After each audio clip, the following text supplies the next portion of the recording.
ನಮಸ್ಕಾರ ಸ್ನೇಹಿತರೆ, ಬಿಜಾಪುರದಲ್ಲಿ ಪ್ಲೇಸ್ ಇದೆ. ಈ ಒಂದು ಪ್ಲೇಸ್ ಮಹಿಳೆಯರಿಗೆ ಮಾತ್ರ, ಮುಸ್ಲಿಂ ಮಹಿಳೆಯರಿಗೆ ಮಾತ್ರನೇ ನಮಾಜ್ ಮಾಡ್ಲಿಕ್ಕೆ ಅವಕಾಶ ಇರತಕ್ಕಂತಹ ಒಂದು ಬಿಜಾಪುರದ ಮಹಿಳಾ ಮಸೀದಿ ಅಂತಾನೆ ಹೇಳ್ಬೋದು. ಅದನ್ನ ಸಹ ಇವಾಗ ನಾನು ನಿಮ್ಗೆ ತೋರಿಸ್ತೀನಿ. ಇದು ರೇರ್ ಇನ್ಫಾರ್ಮೇಶನ್, ಬಹಳಷ್ಟು ಜನರಿಗೆ ಗೊತ್ತಿರಲ್ಲ.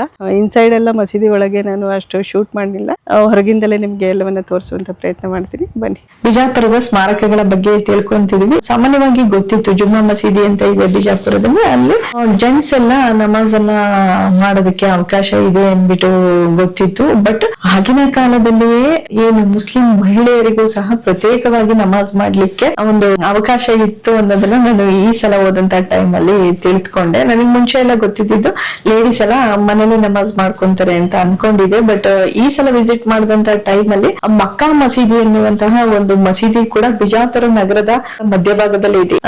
ಬಿಜಾಪುರದಲ್ಲಿ ಬಸ್ ಸ್ಟ್ಯಾಂಡ್ ಬಳಿ ಸ್ವಲ್ಪ ದೂರ ಕೋರ್ಟ್ ಆವರಣಗಳೆಲ್ಲ ಇದೆ ನೋಡಿ. ಆ ಮಾರ್ಗವಾಗಿ ಹೋದ್ರೆ ಆ ಮಕ್ಕಾ ಮಸೀದಿಯನ್ನ ನಾವು ತಲುಪಬಹುದು. ಆದ್ರೆ ಹಿಂಭಾಗದ ರೋಡ್ ನಲ್ಲಿ ಇದೆ ಅಂತಾನೆ ಹೇಳ್ಬೋದು.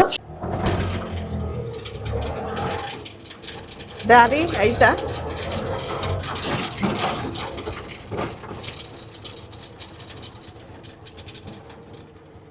ಈ ಗಂಜಿಗಳಿದೆ, ಗಂಜಿಗಳ ಬಗ್ಗೆಯೂ ಸಹ ಮಾತಾಡ್ಬೇಕು ನಾನು. ಇಂದಿನ ಕಾಲದಲ್ಲಿ ಆದಿಲ್ಶಾಹಿ ಸುಲ್ತಾನರು ಏನು ನಗರಕ್ಕೆ ನೀರಿನ ವ್ಯವಸ್ಥೆಗಾಗಿ ಟ್ಯಾಂಕ್ ವ್ಯವಸ್ಥೆಯನ್ನ ಮಾಡ್ಕೊಂಡಿದ್ರು. ಆ ಟ್ಯಾಂಕ್ ಗಳಿಗೆ ಇಂದು ಸಹ ಗಂಜ್ ಅಂತ ಕರೀತಾರೆ. ಅಂದ್ರೆ ಕಲ್ಲಿನಲ್ಲೇ ಮಾಡಿರ್ತಕ್ಕಂತಹ ತುಂಬಾ ದೊಡ್ಡದಾದಂತಹ ಒಂದು ಬಾಕ್ಸ್ ರೀತಿಯ ತೊಟ್ಟಿಗಳನ್ನ ಮಾಡ್ಕೊಂಡಿದ್ರು. ನಗರದ ಸಾಕಷ್ಟು ಭಾಗಗಳಲ್ಲಿ ಆ ರೀತಿಯ ಒಂದು ಗಂಜ್ ವ್ಯವಸ್ಥೆಗಳು ಇರೋದನ್ನ ನಾವು ನೋಡ್ಬೋದು. ಸಿದ್ದೇಶ್ವರ ಗುಡಿ ರೋಡ್ ಏನಿದೆ ಅದರ ಮುಂಭಾಗದಲ್ಲಿಯೂ ಸಹ ಒಂದು ಗಂಜ್ ಇದೆ. ಮನಗುಳಿ ಬಿಟ್ಟು ಮುಂದೆ ಹೋಗ್ಬೇಕಾದ್ರೆ ನೆಕ್ಸ್ಟ್ ರೋಡ್ ಇದೆ ನೋಡಿ, ಅಲ್ಲೂ ಸಹ ಒಂದು ಗಂಜ್ ಕೂಡ ಇದೆ, ನೀರಿನ ಟ್ಯಾಂಕ್ ನೋಡಿ. ಅಂದಿನ ಕಾಲದಲ್ಲಿ ಅವರು ಹೇಗೆ ನಗರವನ್ನ ಕಟ್ಕೊಂಡಿದ್ರು, ಜನಸಾಮಾನ್ಯರಿಗೆ ನೀರಿನ ವ್ಯವಸ್ಥೆಯನ್ನ ಹೇಗೆ ಮಾಡ್ಕೊಂಡಿದ್ರು ಅಂದ್ಬಿಟ್ಟು. ಈ ಒಂದು ಗಂಜಿಗಳಿಗೆ ನೀರನ್ನ ಎಲ್ಲಿಂದ ಹರಿಸ್ತಿದ್ರು ಅಂತ ಅಂದ್ರೆ ಬಿಜಾಪುರದಲ್ಲಿ ಬೇಗಂ ತಲಾಬ್ ಅನ್ನುವಂತಹ ಒಂದು ಕೆರೆ ಇದೆ.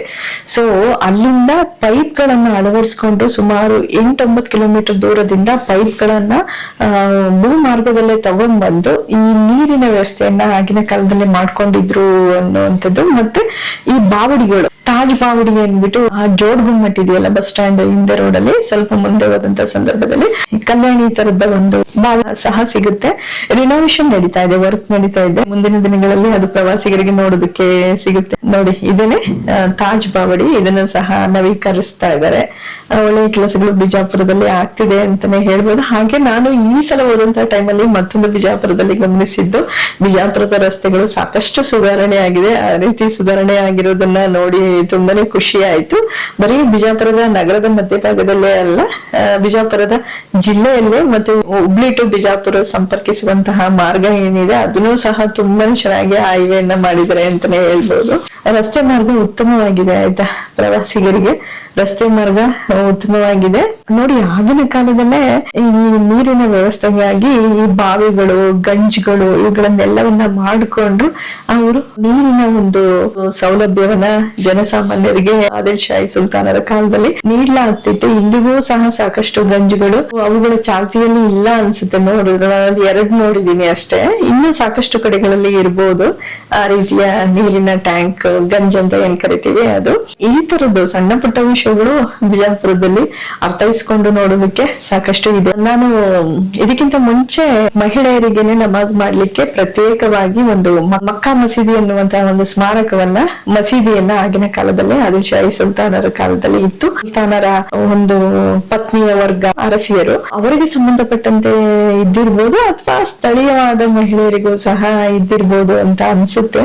ಒಳಭಾಗಕ್ಕೆ ಪ್ರವೇಶ ನೋಡಿದ್ರೆ ಪ್ರಾಂಗಣ ಸಾಕಷ್ಟು ವಿಶಾಲವಾಗಿದೆ. ಇಂದಿಗೂ ಸಹ ನಮಾಜು ಈ ಒಂದು ಪ್ರಾಂಗಣದಲ್ಲಿ ನಡೆಯುತ್ತಂತೆ. ಈ ಮಸೀದಿಯ ಒಳಭಾಗದಲ್ಲಿ ತುಂಬಾನೇ ಚೆನ್ನಾಗಿರ್ತಕ್ಕಂತಹ ಅವರ ಧರ್ಮಕ್ಕೆ ಸೇರಿದಂತಹ ವಾಸ್ತುಶಿಲ್ಪ ಇದೆ. ಅದನ್ನ ಕಲ್ಲಲ್ಲೇ ಮಾಡಿದರೆ ಆ ಡಿಸೈನ್ಸ್ ಎಲ್ಲ ತುಂಬಾನೇ ಚೆನ್ನಾಗಿತ್ತು. ಬಟ್ ನಾನು ಅಲ್ಲಿ ಒಳಭಾಗದಲ್ಲಿ ವಿಡಿಯೋಗ್ರಫಿಯನ್ನು ಮಾಡಿಲ್ಲ. ತುಂಬಾನೇ ಚೆನ್ನಾಗಿದೆ ಒಳಗಡೆ ಇರತಕ್ಕಂತಹ ವಾಸ್ತುಶಿಲ್ಪ ಕೂಡ ನೋಡಿ. ಈ ಕಡೆ ಎಲ್ಲ ಗೂಡ್ಗಳು ಎಲ್ಲ ಇವಾಗ ಮಧ್ಯಾಹ್ನ ಟೈಮು ಸುಮಾರು 1-1:30 ಆಯ್ತಲ್ಲ, ನಮಾಜ್ ಕೇಳಿಸ್ತಿರ್ಬೋದು. ಆ ಸರ್ಮಾಲ್ ಕಡೆ ಎಲ್ಲ ಜುಮ್ಮಾ ಮಸೀದಿಲೆಲ್ಲ ನಮಾಜ್ ಆಗ್ತಾ ಇದೆ ಕೇಳ್ತಾ ಉಂಟು. ಹೊರಭಾಗದ ಸುತ್ತ ಎಲ್ಲ ನೋಡ್ಬೋದು ಯಾವ ರೀತಿ ಇದೆ ಅಂತ. ಸಾಕಷ್ಟು ಸುಸ್ಥಿತಿಯಲ್ಲಿ ಇರ್ತಕ್ಕಂತಹ ಕಟ್ಟಡ ಅಂತಾನೆ ಹೇಳ್ಬೋದು. ಮತ್ತೆ ಮುಂಭಾಗದಲ್ಲಿ ಕಟ್ಟಡಕ್ಕೆ ಸುತ್ತುವರಿದಂತೆ ಏನು ಮಂಟಪದ ಸಾಲಿನ ರೀತಿಯಲ್ಲಿ ಅವಕಾಶವಿದೆ. ಆ ಜಾಗವನ್ನ ಸಹ, ಆ ಮಂಟಪದ ಜಾಗ ಏನಿದೆ ಅದನ್ನು ಸಹ ಹಿಂದೆ ನಮಾಜ್ ಮಾಡ್ಲಿಕ್ಕೆ ಬಳಸ್ಕೊಂತ ಇದ್ರಂತೆ. ಸೊ ನಮಾಜ್ ಮಾಡ್ಲಿಕ್ಕೆ ಬಳಸುವಂತಹ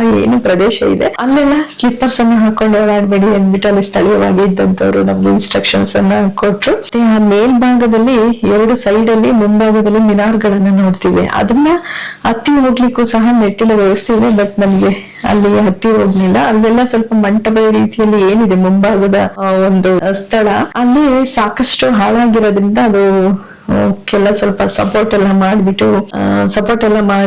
ಬಿಟ್ಟಿದ್ದಾರೆ. ಸೊ ಹಾಗಾಗಿ ನಮ್ಗೆ ಅಲ್ಲಿ ಮೇಲೆ ಇರೋದಕ್ಕೆ ಸ್ಥಳೀಯರು ಅವಕಾಶ ಕೊಡ್ಲಿಲ್ಲ, ಹಾಗಾಗಿ ನೋಡ್ಲಿಲ್ಲ. ಈ ರೀತಿ ಇರ್ತಕ್ಕಂಥದ್ದು ನೋಡಿ, ಆಗಿನ ಕಾಲದಲ್ಲೇ ಮಹಿಳೆಯರಿಗೊಂದು ಪ್ರತ್ಯೇಕವಾಗಿ ನಮಾಜ್ ಮಾಡ್ಲಿಕ್ಕೆ ಅವಕಾಶವಿತ್ತು. ಸೊ ಇದು ನಮಗೆ ಗೊತ್ತಿರ್ಲಿಲ್ಲ, ಈ ರೀತಿ ಒಂದು ಸಪರೇಟ್ ಆಗಿ ಲೇಡೀಸ್ಗೋಸ್ಕರನೇ ಒಂದು ಮಸೀದಿ ಇದೆ ಅಂದ್ಬಿಟ್ಟು. ಈ ಸಲ ಹೋದಂತ ಟೈಮಲ್ಲಿ ಅದನ್ನು ಸಹ ನಾನು ನೋಡ್ಕೊಂಡು ಬಂದೆ.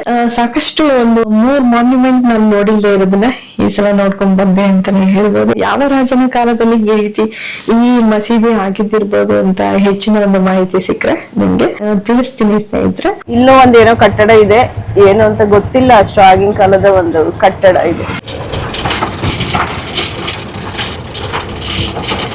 ಅದರ ಸುತ್ತ ಕೋಟೆ ಭಾಗನೂ ಇದೆ ನೋಡಿ.